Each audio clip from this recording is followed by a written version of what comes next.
বছর ঘুরলেই বিধানসভা নির্বাচন। তার আগে উত্তরবঙ্গ ও জঙ্গলমহলের দলীয় সংগঠন এখন গেরুয়া শিবিরের অন্যতম বড় মাথা ব্যথার কারণ যে উত্তরবঙ্গ একসময় বিজেপিকে বাংলা গড়ার স্বপ্ন দেখিয়েছিল, এখন সেই এলাকাতেই দলীয় সংগঠনের ভাঙন চিন্তায় ফেলেছে নেতৃত্বকে। বিজেপি সূত্রে জানা গিয়েছে, আসন্ন বিধানসভা নির্বাচনে এই দুই অঞ্চলে কয়েকজন বর্তমান সাংসদকে প্রার্থী করার পরিকল্পনা করছে বিজেপি।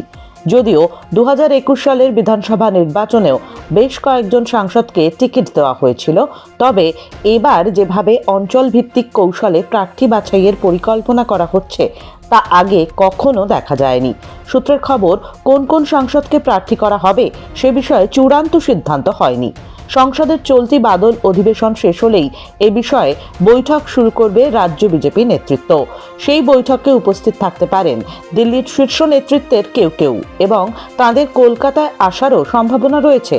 ভাঙা সংগঠন চাঙ্গা করতেই এই কৌশল বিজেপির বলে মনে করছে রাজনৈতিক মহল।